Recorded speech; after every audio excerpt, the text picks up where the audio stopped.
Hi class, welcome to Chem-Lec. I'm Dr.E.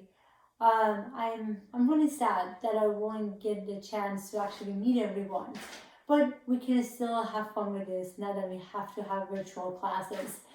Now the way it's gonna work, sometimes I'm going to videotape myself with a whiteboard behind me, and other times I'm just gonna use a whiteboard on an iPad and then send it to you guys. We can still have fun with this and make it interactive. So, ready to get started? Okay. Now, many of you guys, this is the first chemistry class you've taken. Here's what I want you to do. I know I can't see you, but I still want you to do this. Raise your hand if you have done any of the following in the past 24 hours. Drove a car, used lotion, took Advil or aspirin, used a plastic bottle, listen to a CD. Sorry, this list is pretty old. Hey, if you still have a CD, no judgment there. Dyed your hair, made breakfast, used soap. Hopefully everyone has their hands up right now. So if you did any of these fun, even if the ones that I mentioned in the last 24 hours, you've done chemistry without even thinking about it. Chemistry is all around us. And a lot of things that you do on a daily basis are chemistry. You just don't think about it. So what I'm hoping is by the end of this quarter, you're going to have an appreciation for all this chemistry reaction that you do on a daily basis. Now, the first thing we need to talk about in Chem-Lec, we need to talk about measurements. And the reason for that is scientists, they measure things all the time. And when they measure things, there are two things that we have to be careful about: units and significant figures. And we're going to talk about those two things today because scientists measure things all the time. Now, before I talk about those two things today, there is one more thing that I want to make sure you remember from your high school years. And that is scientific notation. Scientific notation. What's a scientific notation? Now, scientific notation is basically when you have too many zeros, we want to make the number to look nicer. Don't write that down. Let me give you an example to show you what I mean by that. Okay. I'm going to draw something on the board. And the other thing you're going to find out that my drawings are not the best. So you have to use your imagination a little bit. So what is this? This is the sun. Okay, this is the sun. Now the sun has a diameter. The diameter of the sun is 13920000000 meters. That's the size for the diameter of the sun. Look at that number. How would you even say that number? That's too it's mouthful, right? So you want to make it to look a little bit nicer. That's where the scientific notation comes into play. What am I going to do? I'm going to move it until I get to the first number. So I go 1, 2, 3, 4, 5, 6, 7, 8, 9. So 1.392 times 10 to the 9th. That's a little bit nicer number, huh? Now, I'm going to draw an atom. Let's just say this is an atom. An atom also has a diameter. The diameter of an atom is 0.00000000003 meters. Mouthful, huh? Way too many zeros. Doesn't look good. Let's make it look a little bit nicer. So again, I'm going to keep moving the decimal in this case until I get to a number that is not 0. 1, 2, 3, 4, 5, 6, 7, 8, 9, 10. So it's 3 times 10 to the negative 10. Now, why is this one negative 10 and that one was positive 9? Now, think about it. this number is a huge number, right? If it's a huge number, it's got to be to a positive power because it's a big number. Versus this one, this is a very, very tiny number. So that's why I'm going to have to the power of negative 10. Now, the memorizing way, which again, I want you to understand it, is when you are moving to get to a number, when you move this way, is 10 to a positive number. When you move to the right, is 10 to the negative number. So we move this way here, it was a negative. We move to the left, it was a positive number. Okay? So it's like kind of a little memorizing way, but I really want you to understand it. This was a positive number because it's a huge number. This is a tiny number, so it was to the minus 10. Alright, so now that you hopefully remember scientific notation, let's do a few practice problems. You ready? Okay, let's do a few practice problems. What I'm going to do, I'm going to write down a few numbers and I'm going to ask you to write them in scientific notation. And remember, you can pause me anytime you like. You can even mute me anytime you want. So I want to put these numbers down. I want you to pause me and I want you to write this in scientific notation and then unpause me again and we're going to go over them together. So here are the numbers. 2, 3, 4, 0, 0, 0, 0.00919, 0.0124, 19500. What do I want you to do? I want you to express them in scientific notation. Okay, let's go over them together. The first one, okay, I'm gonna go 1, 2, 3, 4, 5. 2.34 times 10 to the 5th. Okay. All right. Next one. I'm going to go 1, 2, 3. So 9.19 times 10 to the negative 3. Again, remember what we said. We said when we go this way is negative and we go to the left is positive. But again, this is a small number. That's why it's negative. Think about that too. Now, how about this one right here? I go 1, 2, so 1.24 times 10 to the minus 2. Now, the last one, 1, 2, 3, 4. So I go 1.95 times 10 to the 4th. So far, so good. Okay. Now, some of you guys might say, hold on, I had a slightly different answer. Could you do this? Could you go 1, 2, 3, for example? So that is 19.5 times 10 to the 3rd. Sure, you can completely do that.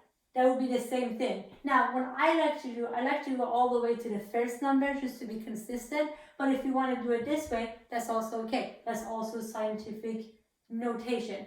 For example, here, I want to say, can I do 1, 2, 3? Sure. 12.4 times 10 to the minus 3rd. That's okay too. That's okay too. You just keep track of how many places you go for your scientific notation. All right, so hopefully that was a good review of scientific notation. So we're going to use this as we do practice problem. Every time you see a lot of zeros, do a scientific notation so it's nicer looking. It's easier to read it. It's not a mouthful. So we said scientists do measurement on a daily basis. You measure things on a daily basis, right? You measure things on a daily basis. Now, when you measure something, you get a number. A number means nothing without a unit. I weigh 100. Well, 100 what? Pounds, kilograms, grams, ounces? That makes a difference, doesn't it? So every time you measure something and you get a number, if that number has no unit, this number doesn't mean anything. So you always have to have a unit next to a number. Remember that. Now, what do you measure on a daily basis? Tell me some of the stuff that you measure. There are 5 things that we measure on a daily basis. We measure And again, shout it out to me even though I can't hear you. We measure length, we measure mass, we measure volume on a daily basis. What else we measure? We measure temperature, and we measure time. These are the 5 things we measure on a daily basis. And every time you measure something, you get a number. And a number means nothing without a unit. And we are going to go over a unit conversion later, difference between the US unit and then the metric system. Now, so you measure something, you get a number, you put a unit next to it. There is one more thing you have to care about, and that is significant figures. Significant figures. So you measure something, you get a number, you put a unit next to it, you're not done yet. Then you have to care about significant figures. Now, we are going to go now over the significant figures and what's significant figures. Now, raise your hand if you've done significant figures. Now, raise your hand if you disliked it, which is probably all you guys. Significant figures is one of those things that it keeps coming back over and over again, and people don't particularly love it. But I want to make sure you understand why we spend so much time going over significant figures. So significant figures is our next thing. Now, do you want to be cool? If you want to be cool, cool chemists call it sig fig. You can definitely try to be cool. So cool chemists, they call it sig fig. All right, now before I show you how to do significant figures, I want to convince you why significant figures matter. So here's how I'm going to convince you. I got 20 ml, number with a unit, H2O. What is H2O? H2O is water. Good job. I got 20.0 ml H2O. I got 20.00 ml H2O. Okay. I got 20 ml water. Did I spend a lot of time measuring my water to be exactly 20 ml? No. I got 20 ml of water, that means I got around 20 ml of water. I got 20.0. I spent a little more time to make sure my water is exactly 20 ml, 20.0 ml. 20.00. Now I really care about my water. I spent a lot of time to make sure that water is exactly 20.00 ml. Now, I want to teach you in a minute, so if you don't know this, it's okay. 20 ml has 1 sig fig. 20.0 ml has 3 sig fig. 20.00 ml has 4 sig fig.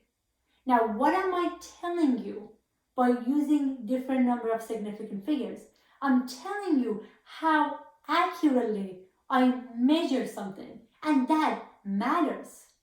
A lot of you guys are going to go into medical field. That matters, right? Showing someone how accurately you measure something. So that does matter. So why do we have to care about sig fig? You have to care about sig fig because sig fig will show people how accurately you measure something, how precisely you did your measurement. That's what it's going to show me, and that matters. Yeah? Okay. So hopefully you are convinced that sig fig matter, because sig fig is going to show people how accurately, how precisely you did your measurement, and that really matters. Okay. Now, are you ready for the rules of significant figure? What I'm going to do, I want to give you all the rules, and then I'm going to go over each one and give you example, and then show you how you would do it. Ready? Okay. Let's do it. Rule number 1. Rule number 1. All non-zero digits are significant. I'm just going to put sig for significant. All non-zero digits are significant. Rule number 2, interior zeros are significant. Again, we will go over these rules. Number 3, trailing zeros. Trailing zeros after a decimal point are significant.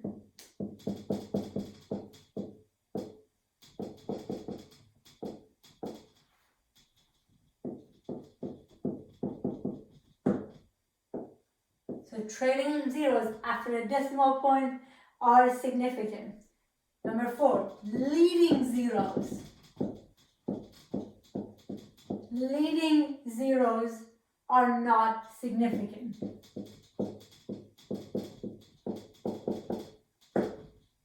Okay, we're almost there. Last one. Zeros at the end of a number without a decimal point. Without a decimal point are not significant. Okay, you have all the rules. Now, let's go over one by one. What do I mean for each one? Let's go over one by one. What do I mean for each one? You ready? Okay, let's do this. So the first one, all non-zero digits are significant. So let me give you an example. Here, an example. 1.5.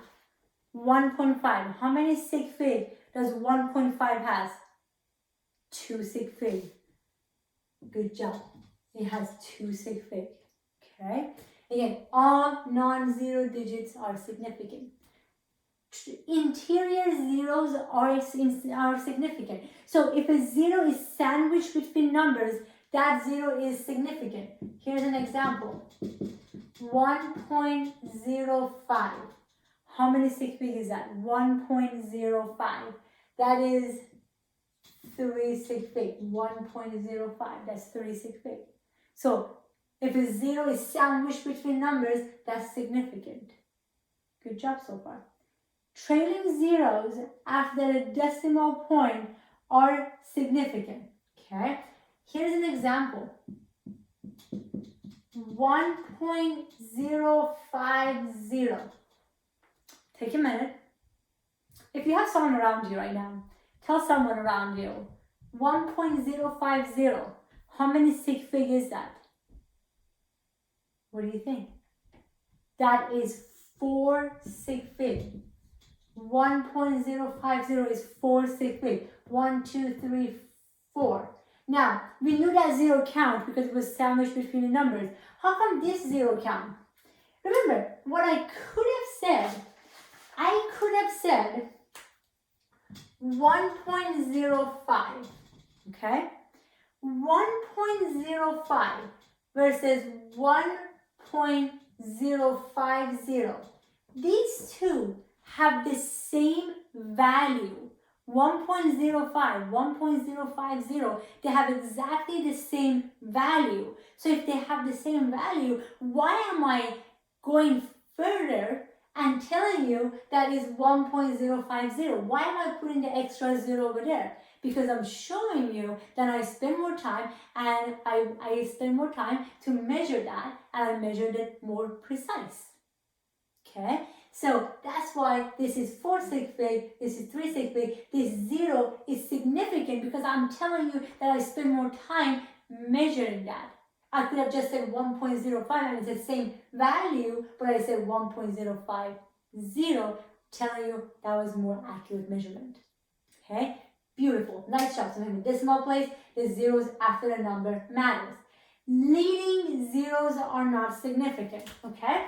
So here's an example for leading zeros. 0.001050. We're getting pretty fancy right now, right? 0.001050. Okay. Now, we knew that these four are significant, right?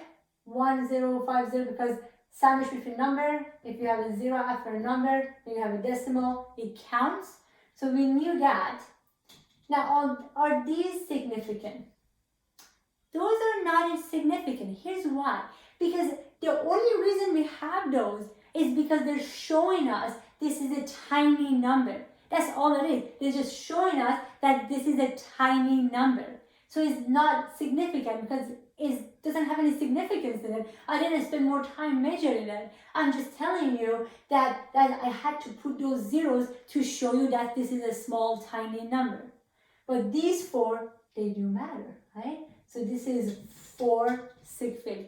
These don't matter, leading zeros doesn't matter again, because the only reason I put these here just to show you that this is a small number, not to show you that I spend more time measuring it. Okay, so far so good. Okay, so these not significant. Zeros at the end of a number without a decimal are not significant. So here is an example. 1, 5, 0, 0, 0, 0. How many sig fig is that? That's only 2 sig fig. If there is no decimal place, these zeros after a number are not significant. Because, okay, I didn't spend that much time. I measured around 150,000, but not accurately. That's around that number. So if you have zeros after a number, if there is no decimal place, these zeros are not significant. If there was a decimal place, then yes, they would be significant. So this is 2 sig fig. Now, do you agree there is too many zeros? Yeah, what do we do when there's too many zeros? Scientific notation. Let's do it. 1, 2, 3, 4, 5. So 1.5 times 10 to the 5th. Now this is a nicer number. Okay, beautiful, beautiful. Now, do you want to do some practice problem? Let's do it. So now that you know the rules of significant figures, let's do some practice problem. Now, I'm going to write down a bunch of numbers and then pause me. I won't take it personal. And what I want you to do, I want you to write down how many sig fig does each number have. How many sig fig does each number have? Okay, here the number. 0.0040, 1.068, 1020, 1034, 500, 120.0500. Okay, let's do it. You got this. You completely got this. The first one, 0.0040. How many sig fig is this? These numbers are not significant. They're just telling me that this is a small number. If you have a bunch of zeros before a number, that's not going to count. It's just going to tell me this is a tiny number. So how many sig fig is this? This is 2 sig fig. This is 2 sig fig. And again, why does this 0 count? Because I could have said 0.004 and these two would have exactly the same value, but I didn't say 0.004. I said 0.0040. Okay? So I didn't say that. I actually took the extra time to make sure I say that. So far, so good? Okay. Now, 1.068. How many sig fig is that? What do you think? That would be 4 sig fig. That would be 4 sig fig. Nice job. The 0 sandwiched between a number, that counts. 1020. That is 3 sig fig. Okay? That is 3 sig fig. The 0 doesn't count if I don't have a decimal place. The 0 doesn't count if I don't have a decimal place. Okay? The 0 is not going to count if I don't have a decimal place, because I didn't measure that accurately. Otherwise, I would put a decimal place and let you know. Beautiful so far. Okay, how about over here? What do you think? 10434. That would be 4 sig fig. Beautiful. 1034, get a 0 between a number that counts. 500 would be 1. Again, I measured around 500, not that accurately. 120.0500. What do you think? 1, 2, 3, 4, 5, 6, 7.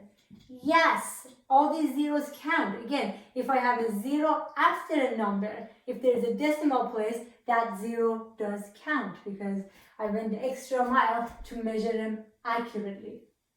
So far, so good? Okay, beautiful. Now, there's one more thing I want to mention about sig fig before we move on. And again, don't worry. Every problem we do from now on, we have to think about sig fig, so we keep practicing this sig fig over and over again. Now, you're in a science class, you're going to do labs. When you go to labs to do experiment, you measure things all the time in lab. When you measure things in lab, how would you know to how many sig fig to report a number? So let's say you're going to go to lab tomorrow and you're going to measure 20 ml of hydrochloric acid. How are you going to report that? Are you going to write down 20 ml hydrochloric acid? Are you going to write down 20.0 ml hydrochloric acid? Are you going to write down 20.00 ml hydrochloric acid? How would you report that? Now, that will depend on what glassware you use in lab. That would depend on what glassware you use in lab. Let's say you go and you use a beaker to do this. To give you an idea, if you break a beaker in lab, that's going to cost you $5, maybe $10. So beakers are not accurate. So if I use a beaker to measure 20 ml hydrochloric acid, I can just say 20 ml. I can't put any decimal places because beaker is not accurate. Now, if I go and get a graduated cylinder, now if you break a graduated cylinder, that's going to cost me $50. That's a little bit more accurate. Then I can say, okay, I got 20.0 ml. So in lab, when you measure things, how accurately you report it depends on what glassware you use in lab. So think about that every time you do lab. So far, so good? Okay, beautiful. You guys are doing a great job. Let's go to the next phase for sig fig. Now what I'm going to do, I'm going to do sig fig in calculations. Sig fig in calculations. Okay. Now, sig fig in calculations. How am I going to do that? Now, when you do calculations, here's the rule. When you have multiplication or division, here's how you would do. You would go with the lowest number of significant figures. Okay, so when you have multiplication or division, you go with the lowest number of significant figures. Now, here's the way I look at it. Remember that you are as good as your weakest link. Think about that. You are as good as your weakest link. If you're on a soccer team, your team is as good as your weakest player. This is the same thing. You are as good as the number with the lowest number of significant figure. So let's do that together right now. Here's a practice problem. Take out your calculator. I don't mean your phone's actual calculator. Take out an actual calculator and put this in. 5.02 times 89.665 times 0.10. Okay? If you put this number in your calculator, what your calculator is going to give you is 45.01183. A lot of time when you put numbers in your calculator gives you a lot of digits after a decimal place. Have you ever thought about, where do I stop? Do I write down all these numbers after a decimal place? Have you ever thought about that? Yeah? Are you thinking about it now? Yeah. Sometimes you put a number and the calculator gives you a lot of digits after a decimal place. And the question is, where do I stop? How many numbers do I report? Well, that depends on the significant figure. Okay, let's do this together. You ready? You got this. Let's do it together. 5.02. How many sig fig is that? 3 sig fig. Beautiful. 89.665. How many sig fig is that? 5 sig fig. 0.10. How many sig fig is that? 2 sig fig. Okay. 352. My lowest one is 2 sig fig. For multiplication and division, you go with the lowest number of significant figure, which is 2.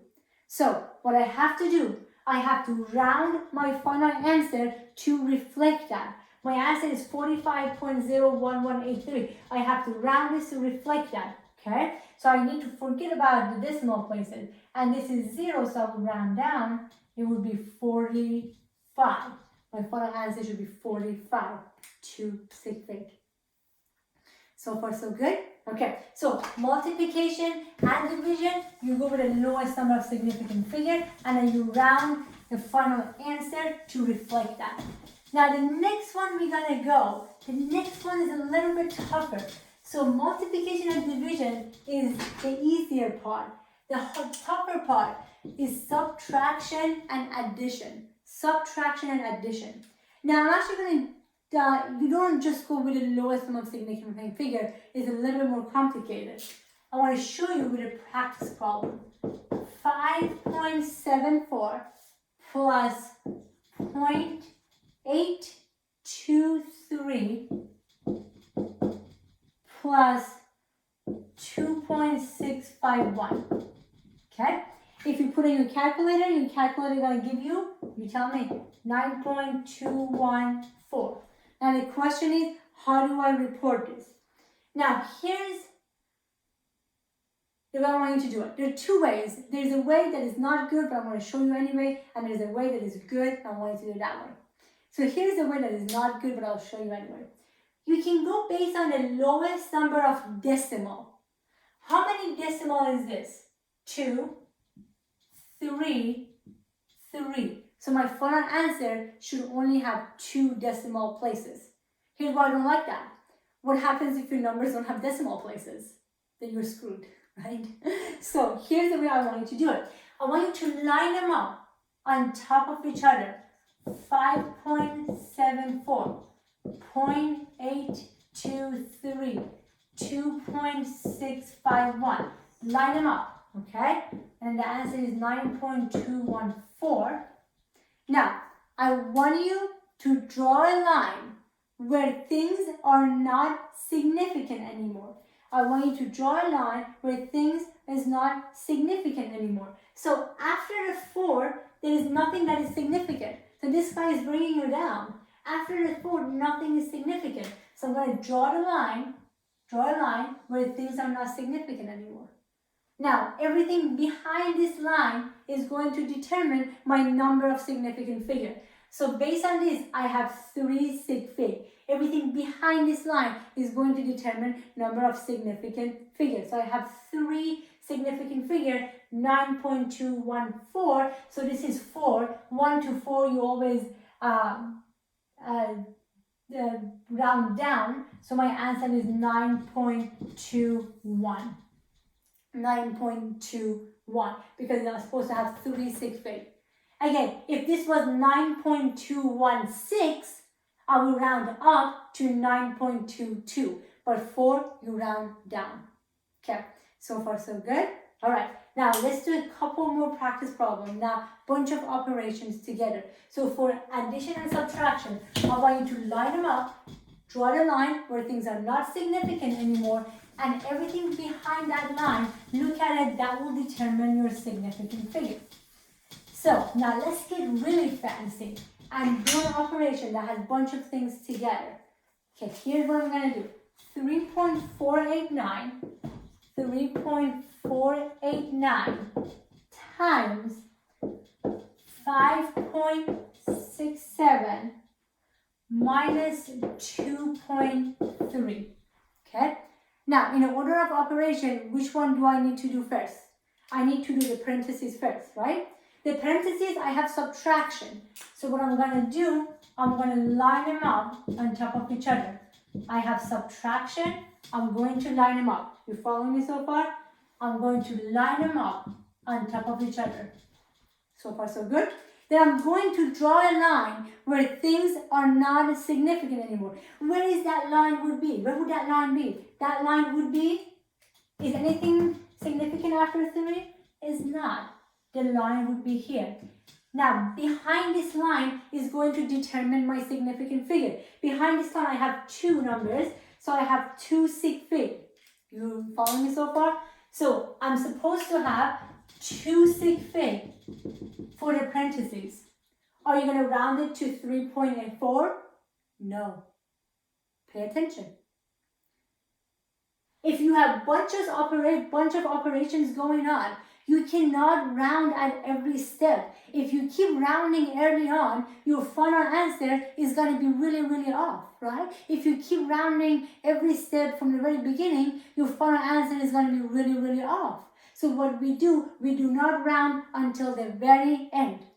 We do not round until the very end. But I know in my mind that this one over here has 2 sig fig. You following me? Beautiful. Okay. So now, what I'm going to do, I want to multiply 3.489 times 3.37. If you do that, your calculator is going to give you 11.75793. Okay? Now, pay attention. Give me a couple more minutes of your time. Now is a multiplication. Multiplication and division is easy. I go with the lowest number of significant figure. Addition and subtraction, I have to do that. Okay, how many sig fig is this? This is 4 sig fig. Now remember what we talked about. This number was supposed to have how many sig fig? 2, but we didn't round it. We're going to keep all the numbers. So this is in reality should have 2 sig fig. So my final answer should have 2 sig fig. Beautiful. Is 11.75793. So it's 7.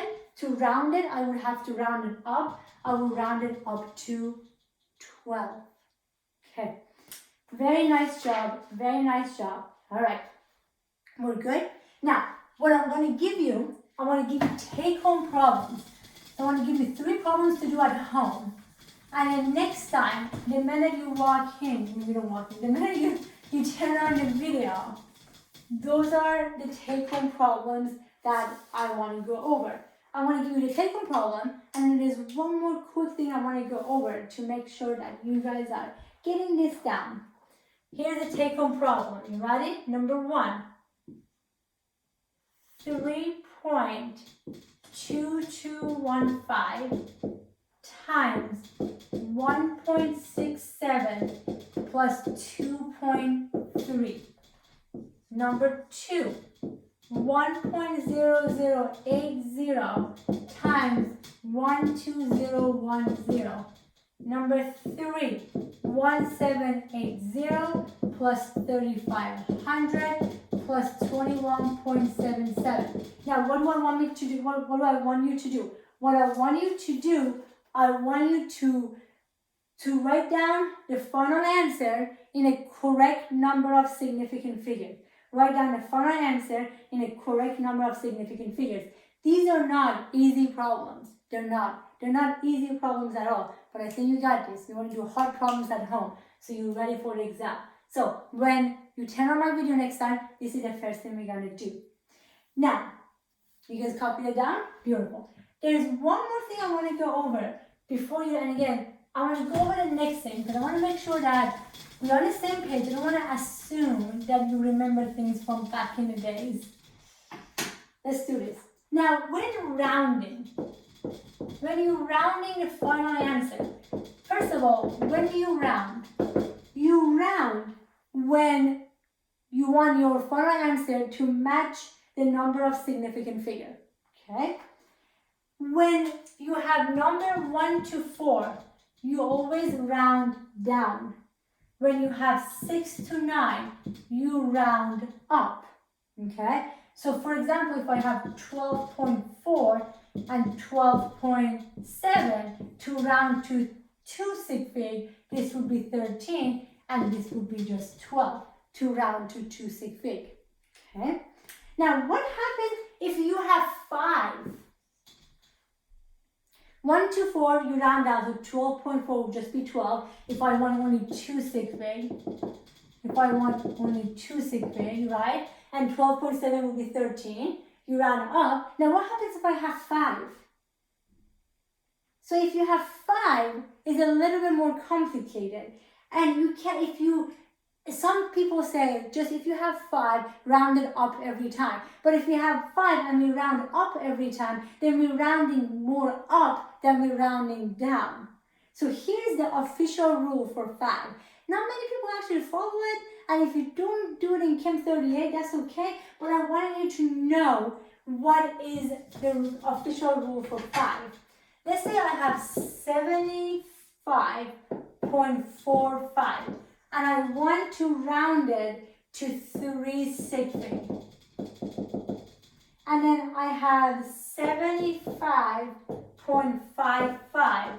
I want to round to only 3 sig figs. Here's the official rule. So I have my last one is 5, and I want to round to 3 sig figs. You have to look at the number before. The number before 5, so you look at the number before 5. If the number before 5 is even, you round down. If the number before 5 is odd, you round up. So this one would be 75.4. This one would be 75.6. So you look at the number before 5. If it's even, you round down. If it's odd, you round up. Okay, again, this is a rule that a lot of people don't follow, and if you don't follow, it's okay too. But I wanted to make sure that you really understand that. Now, let's do one more practice problem with rounding with 5. Again, 1 to 4, you just round down. You got that down. And then 6 to 9, you round it up. Now, what happens when we have 5? So here is, let's do this one. Let's do 73.5 and 72.05. And the first one, I wanted to round to 2 sig figs. And this one I want to round to 3 sig figs. You ready? Okay. So what are you going to do? So I have 5 and I want to round them. The first one to 2 sig figs, the next one to 3 sig figs. You look at the number before 5. The number before 5, what is that? Is that odd or is that even? That number is odd. So if you have a number that is odd, I have to round up. I have to round up to 70 to 74. Okay? So I have 73.5, I only want 2 sig figs, I would have to round up. I have 5, but this is odd. Now I have 72.05, okay? Now what is this number? This number is even, okay? If I have an even number, what do? I just do 72.0. Now, if this number was odd, it would be 72.1. Sounds good? So if this was, so again, when you have 5, 1 to 4, you always round down. 6 to 9, you round up. Now, 5, usually everyone just keeps rounding up, but to be really correct, you have to look at the number before 5. If that number is odd, you round up. If that number is even, you round down. So if this number was, for example, 1, I would be 72.2. But this number is even, so I have to round it down. Sounds good? Okay. Now, don't forget, what you are going to do next time, do the take-home problem. Do the take-home problem. The minute that you open the video, next video, we're going to do the take-home problem and then go from there. Hey, nice job. Survived the first lecture.